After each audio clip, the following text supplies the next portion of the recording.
This channel does not promote any violent, harmful, or illegal activities. All content provided by this channel is meant for an educational purpose only. শুরুতেই যে খবরে চোখ রাখবো, কারণ 26,000 শিক্ষক শিক্ষাকর্মীর ভাগ্য কি হবে, কি ভবিষ্যৎ, আজ সুপ্রিম কোর্টে সেই বিষয়টা নির্ধারিত হতে চলেছে। কলকাতা হাইকোর্টের নির্দেশে 26,000 শিক্ষক শিক্ষাকর্মীর চাকরি যায়। 2016 এসএলএসটি নিয়োগ প্রক্রিয়া দুর্নীতির অভিযোগে বাতিল হয়ে যায় সম্পূর্ণ প্যানেল। কলকাতা হাইকোর্টের নির্দেশকে চ্যালেঞ্জ করে শীর্ষ আদালতে যায় রাজ্য। শীর্ষ আদালতেও প্রধান বিচারপতি প্রশ্ন তোলেন প্যানেলের বৈধতা নিয়ে। সিবিআই ইতিমধ্যেই এই মামলায় রিপোর্ট জমা করেছে সুপ্রিম কোর্টে। যোগ্য অযোগ্যদের চিহ্নিত করা সম্ভব হবে নাকি বাতিল হয়ে যাবে পুরো প্যানেল? সময়ের অপেক্ষা এ প্রশ্নের উত্তর খুঁজতে। আপনাদের আরও একবার জানিয়ে রাখি, 26,000 শিক্ষক শিক্ষাকর্মীর ভবিষ্যৎ কি, আজ সেই উত্তর মিলতে পারে। কলকাতা হাইকোর্টের নির্দেশে 26,000 শিক্ষক শিক্ষাকর্মীর চাকরি যায়।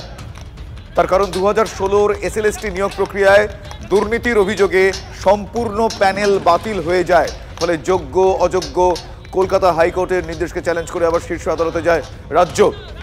এখনো পর্যন্ত দুটো প্রশ্ন, কি হবে এই 26,000 শিক্ষক শিক্ষাকর্মীর ভবিষ্যৎ, শুধু তাই নয় যোগ্য অযোগ্য বাছাই করা যাবে কিনা। এখনো পর্যন্ত এই সমস্ত প্রশ্নের কি কি উত্তর মিলছে, আমার সহকর্মী সুমন আমার সঙ্গে রয়েছেন এই মুহূর্তে। সুমন, এখনো পর্যন্ত আইনি পদক্ষেপ সংক্রান্ত এই বিষয়গুলোর কি কি উত্তর পাওয়া যাচ্ছে, তার কারণ 26,000 শিক্ষক শিক্ষাকর্মী। আজকে মূলত রেসপন্ডেন্টরা, অর্থাৎ বিকাশ রঞ্জন ভট্টাচার্য, সিবিআই সহ যে সংস্থাগুলো রয়েছে তারা আজকে রিপ্লাই করবে, সওয়াল জবাব করবে, এবং সেই জায়গায় কিন্তু আজকে বেশ কিছু বিষয় উঠে আসতে পারে। তোমাকে বলে রাখি যে এই 26,000 শিক্ষক শিক্ষাকর্মী তারা যদি সিস্টেম থেকে বাদ পড়েন, তার অর্থ হলো কিন্তু রাজ্যের শিক্ষা ব্যবস্থা একটা বিপর্যয়ের মুখে পড়বে। তার কারণ এতজন শিক্ষক শিক্ষাকর্মী তারা যদি হঠাৎ করে সিস্টেম থেকে বাইরে চলে যান, তাহলে কিন্তু সমস্যা তৈরি হবে। এবং সেই জায়গায় দাঁড়িয়ে তুমি দেখতে পাচ্ছ যে ওয়াই চ্যানেলে যে চাকরি যারা করছিলেন, যারা চাকরি হারিয়েছেন সদ্য, তারা কিন্তু লাগাতার অবস্থান ধর্ণা চালিয়ে যাচ্ছেন। 32 দিন ধরে তাদের এই ধর্ণা অবস্থান চলছে।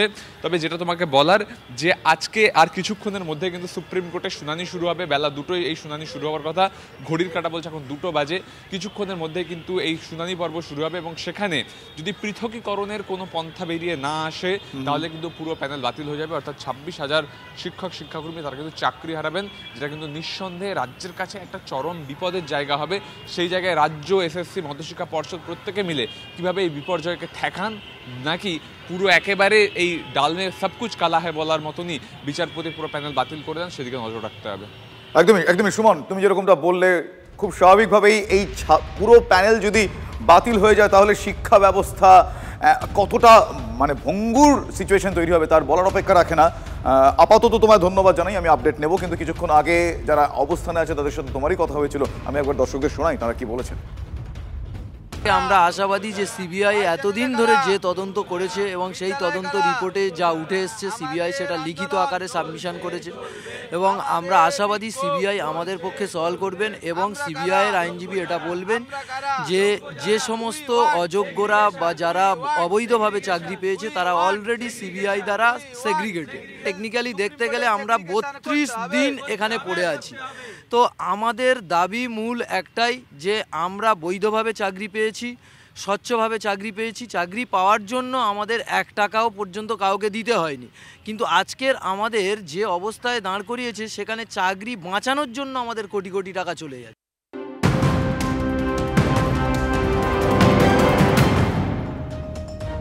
অন্যদিকে আপনারা জানেন, সঞ্জয়ের সর্বোচ্চ সাজা আপাতত চাই না রাজ্য, ও সিবিআইয়ের মামলায় এমনটাই জানিয়ে দিয়েছে তিলোত্তমার পরিবার। সঞ্জয়ের সর্বোচ্চ সাজা চেয়ে হাইকোর্টের দ্বারস্থ হয় রাজ্য। রাজ্যের এখতিয়ার নিয়ে প্রশ্ন তোলে সিবিআই। হাইকোর্টে আরজিকর মামলার শুনানি শেষ, রায়দান স্থগিত। রাজ্য সরকারের মামলা গ্রহণযোগ্য হলে পরবর্তী সিদ্ধান্ত, এমনটাই তিলোত্তমার পরিবার জানিয়েছে। আসল অপরাধীরা এখনো ধরা পড়েনি বলে মনে করছে তিলোত্তমার পরিবার। সঞ্জয়ের হয়ে হাইকোর্টে লড়াই করবে লিগ্যাল এইড। ভালো করে বুঝতে হবে, এই অ্যাপিলটা ফাইল করেছে স্টেট, অ্যাপিলটা ফাইল করেছে সেন্ট্রাল ইনভেস্টিগেশন অথরিটি সিবিআই। তারা ক্যাপিটাল পানিশমেন্ট চেয়ে যখন অ্যাপিল করেছে, তখন যে ট্রায়াল কোর্টের বিচারক তিনি অসন্তোষ প্রকাশ করেছেন তদন্ত নিয়ে। আমরাও অসন্তোষ প্রকাশ করছি দীর্ঘদিন ধরে তদন্ত নিয়ে। আমরা বলছি যারা মূল অপরাধী তারা এখনও ধরা পড়েনি। তাই আমরা বলছি যে এই মুহূর্তে এই অ্যাপিলে আমরা ক্যাপিটাল পানিশমেন্ট চাই না। আমরা চাই যারা মূল অপরাধী তারা ধরা পড়ুক, তাদের কড়া সাজা হোক। আইনজীবীর বক্তব্য আপনারা শুনলেন। আমরা শোনাবো তিলোত্তমার বাবা আজকে কি বলেছেন, পাশাপাশি অনিকেত মাহাতো জুনিয়র ডাক্তার, তারই বা বক্তব্য কি।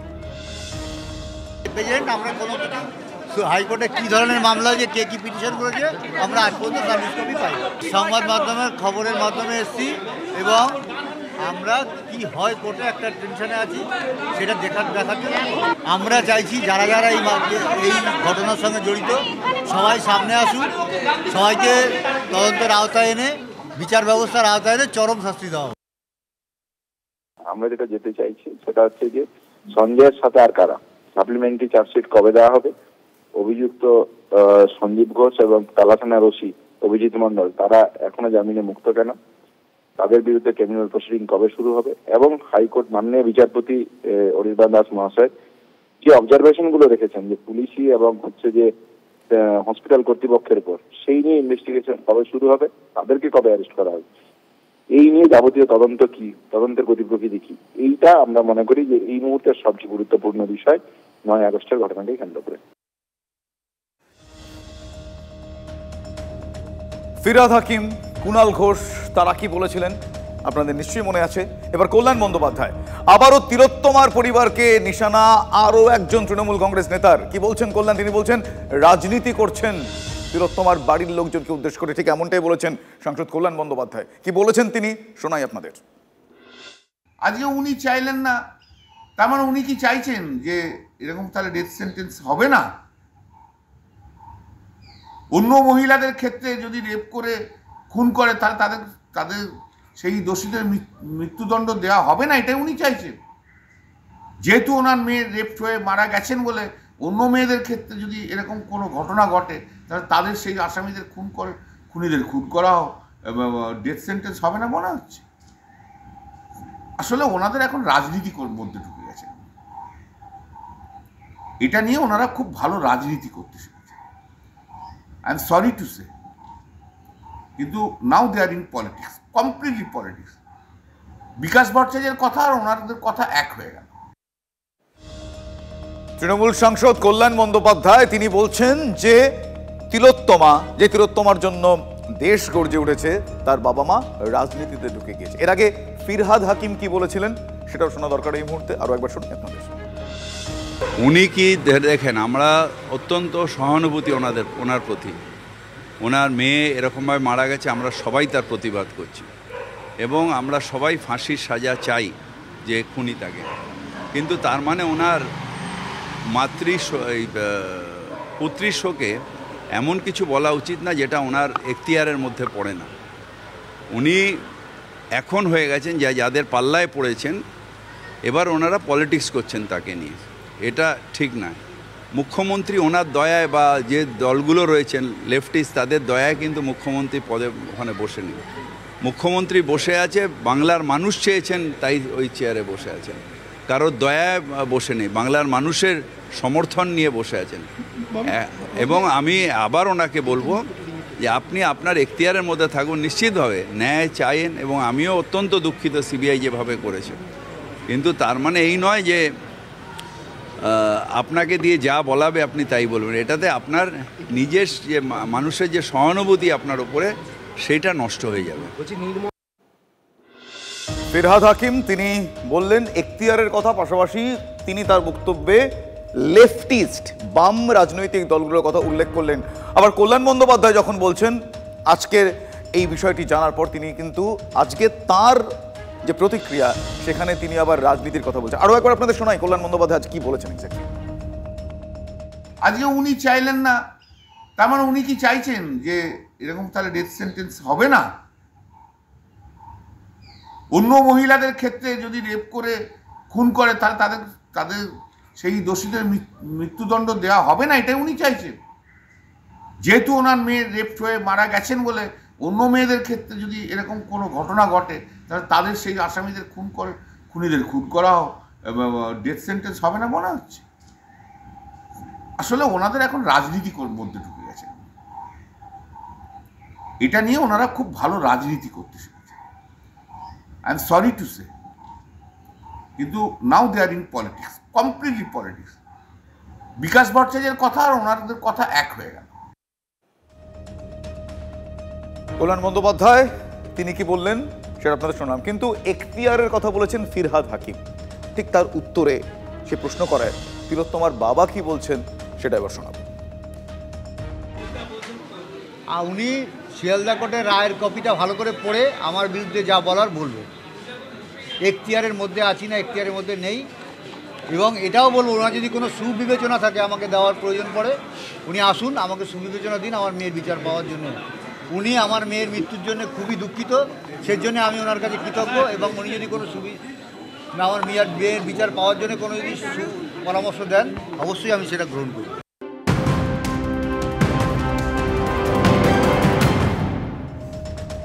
আবারও গুলি চলল, গুলি যেন খোলামকুচি হয়ে গিয়েছে। ভলিবল টুর্নামেন্টের পর এবার পিকনিকে গুলি চলল। পিকনিকে গিয়ে নৈহাটিতে শূন্যে গুলি চালানোর অভিযোগ উঠল।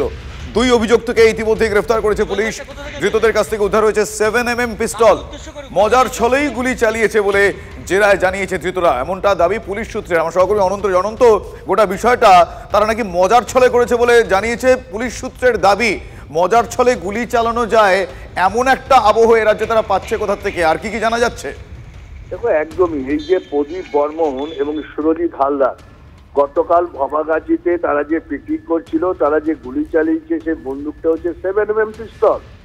কোথা থেকে তারা এই 7mm পিস্তল পেল এবং কতটা সাহস পেলে যে তারা গুলি চালাতে পারে পিকনিকে মজা করার জন্য? আরে এটা কি মানে সেই চম্বলের মতন অবস্থা, যে চম্বলে এরকম হয় বা আফগানিস্তানে এরকম হয় যে মজা যখনই চালাবে সেই গুলি।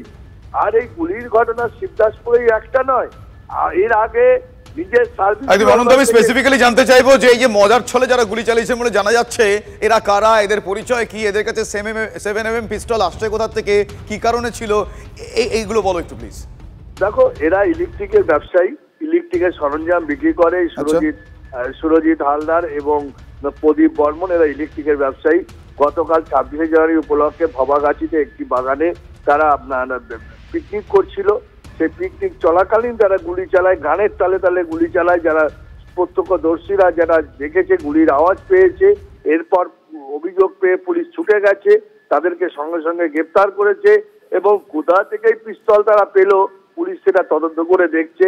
আজকে 7 দিনের পুলিশ রিমান্ড চেয়ে তারা ব্যারাকপুর আদালতে পাঠিয়েছে।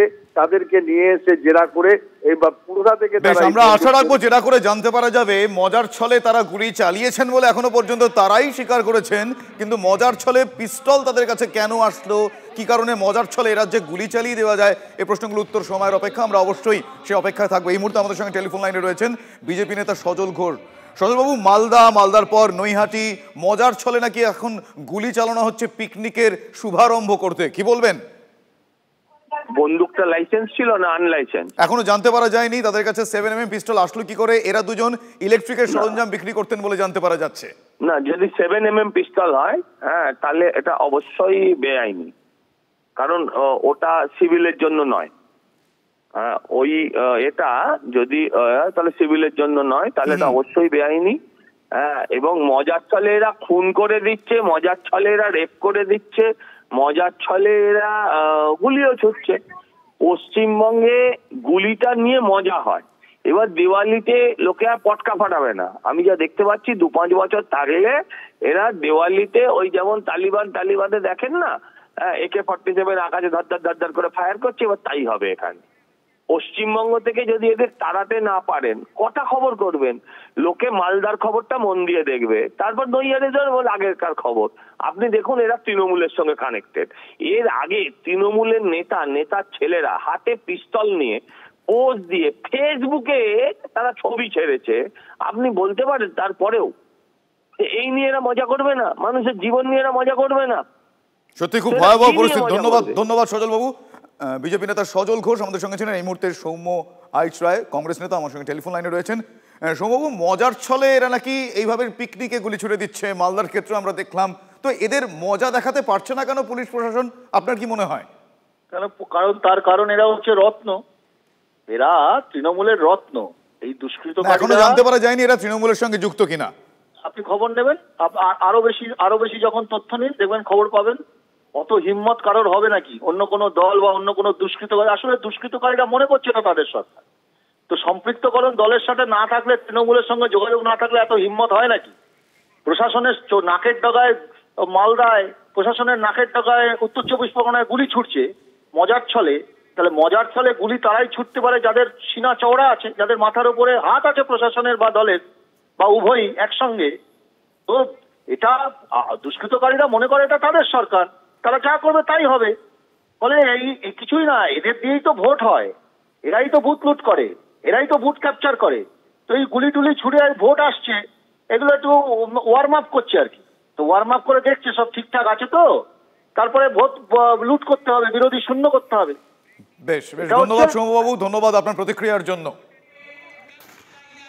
নৈহাটিতে আবারও গুলি চলল। পিকনিকে শুরুতে গুলি, দুজনকে পাকড়াও করা গিয়েছে। তারা ইলেকট্রিক সরঞ্জামের ব্যবসা করতেন বলে জানা গিয়েছে, কিন্তু তাদের কাছে 7mm পিস্তল এলো কি করে, এই প্রশ্নের উত্তর এখনো পাওয়া যায়নি। বিধবা ভাতার 10,000 টাকার জন্য শাশুড়িকে খুন, 4 দিনের মধ্যে ব্যারাকপুরে বৃদ্ধা খুনের কিনারা। মেয়ের অভিযোগের ভিত্তিতেই গ্রেফতার করা হয়েছে জামাইকে। 23শে জানুয়ারি রাতে টাকার জন্য শাশুড়ির সঙ্গে বচসা, ছুরি দিয়ে গলার নলি কেটে খুন করা হয় ফুলজান বিবিকে। জেরায় খুনের কথা স্বীকার করেছে নিহত বৃদ্ধার জামাই আখের আলী। জামাই, এটা ছোট জামাই আখের আলী মল্লিক, তাকে আমরা গ্রেপ্তার করি। ওকে জিজ্ঞাসাবাদে আমরা জানতে পেরেছি যে কিছুদিন আগেই ও 10,000 টাকা তোলে, তার বিভিন্ন প্রকল্পের একই সঙ্গে যখন টাকা রাখা ছিল, বিধবা ভাতার টাকা 10,000 টাকা তুলেছিল। যা এই আখের আলী মল্লিক বলেছে তাতে ও একাই যুক্ত আছে। সেদিন রাত্রিবেলায় ও টাকা চাইতে গেছিল এবং তাদের সঙ্গে বাদানুবাদ হয়। তারপরে পূর্ববর্তী রাগও, যেহেতু ওকে গালমন্দ করতো, পূর্ববর্তী রাগ দুটো মিলিয়ে ওই দিন রাত্রে ও হত্যা করে। অন্যদিকে মালদার দিকে আবার নজর রাখতে হবে, তার কারণ মালদার বৈষ্ণবনগরে বিএসএফ ক্যাম্পের কাছে বোমা উদ্ধার হয়েছে। মেলার মাঠ থেকে তাজা বোমা উদ্ধার, বোম স্কোয়ার এসে বোমাগুলো নিষ্ক্রিয় করে। কারা বোমা রেখেছিল ইতিমধ্যে তদন্ত শুরু হয়েছে। এখনো পর্যন্ত কি কি জানা যাচ্ছে আমি জানবো আমার সহকর্মী শুভতোষের কাছ থেকে। শুভতোষ, কিছু জানা যাচ্ছে এখনো পর্যন্ত কারা বোমা রেখে দিয়েছিল বা কি? না, বোমা কারা রেখেছে এখনো পর্যন্ত সেটা পুলিশ তদন্ত করছে। হ্যাঁ, তবে আবার উদ্ধার হয়েছে এবং সব থেকে গুরুত্বপূর্ণ বিষয়, এটা একেবারে বিএসএফ ক্যাম্প সংলগ্ন এলাকা। আচ্ছা, বৈষ্ণবনগর থানা এলাকার লক্ষ্মীপুরের টাউনশিপ মোড় সংলগ্ন বামুনপাড়াতেই ঘটনা ঘটেছে। এবং এখানে গত 2 দিন আগে থেকে একটা মেলা বসেছিল, ফুলের মেলা, এবং সেখান থেকেই দেখা যায় যে মেলা যখন প্রায় শেষ, তারপরে ওই এলাকাতে দুটো বলের মতো দেখতে পায় এলাকার মানুষ, এবং তারপরে সেটা দেখে একটু সন্দেহ হয়, পুলিশকে জানানো হয়। পুলিশ এসে তার এই বোমা দুটো উদ্ধার করেছে। পুলিশের বক্তব্য দুটোই খুব তাজা বোমা আর কি, সদ্যই বানানো হয়েছে এবং বল বোমা, এবং তার মানে ওই দুটো বোমা যদি কোনোভাবে বিস্ফোরণ হয় তাহলে বেশ অনেকটা এলাকা জুড়েই তাহলে সেটা ক্ষতি করতে পারে, এমনটাই পুলিশ মনে করেছেন। তারপরেই বম স্কোয়াড এসে ইতিমধ্যেই এই বোমা দুটো নিষ্ক্রিয় করেছে। তবে ঘটনা যেহেতু একেবারে সীমান্ত সংলগ্ন এবং বিএসএফ ক্যাম্পের খুব কাছে, এই জন্যই বিষয়টা নিয়ে উদ্বেগের আর কি মানে মনে করছে পুলিশ এবং বিএসএফ উভয় পক্ষই। ইতিমধ্যে ঘটনার তদন্ত শুরু করেছে, কে বা কারা বোমা এখানে রেখে গেছে। বেশ, ধন্যবাদ শুভতোষ, ধন্যবাদ।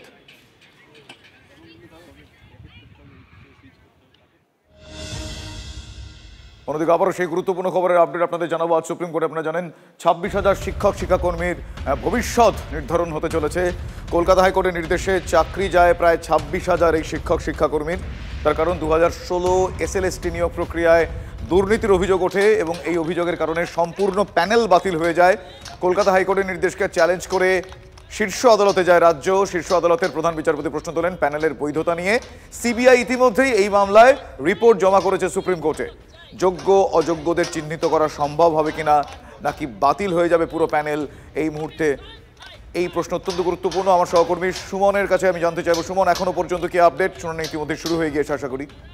দেখো, শুনানি শুরু হয়েছে এবং বিকাশ রঞ্জন ভট্টাচার্য তিনি সওয়াল করতে শুরু করেছেন এবং তার সওয়ালে তিনি প্রথমেই দাবি করেছেন যে সম্পূর্ণ বেনিয়ম করে এই নিয়োগ প্রক্রিয়া হয়েছে, তাই পুরো প্যানেল বাতিল করতে হবে, পৃথকীকরণ অসম্ভব। তিনি বলছেন যোগ্য অযোগ্য আলাদা করা যাবে না, তার কারণ পুরো প্রক্রিয়া জুড়েই কিন্তু দুর্নীতি বাসা বেঁধে আছে।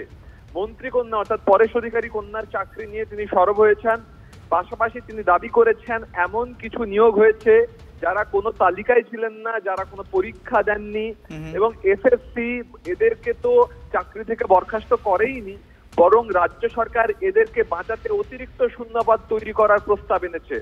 অর্থাৎ আজকে বিকাশ রঞ্জন ভট্টাচার্য তিনি সওয়াল করছেন যে দুর্নীতি যেহেতু বিস্তৃত এবং প্রত্যেকটা পদের ক্ষেত্রে দুর্নীতি হয়েছে বলে তার অভিযোগ, সেই জন্য পুরো প্যানেল বাতিল করতে হবে, অর্থাৎ 26,000 শিক্ষক শিক্ষাকর্মীর চাকরি বাতিলের পক্ষে সওয়াল করছে বিকাশ রঞ্জন ভট্টাচার্য। বেশ সুমন, আপাতত তোমার ধন্যবাদ, তুমি পরিস্থিতি দিকে নজরে রাখো, আবার অবশ্যই আমি আপডেট নেব তোমার থেকে।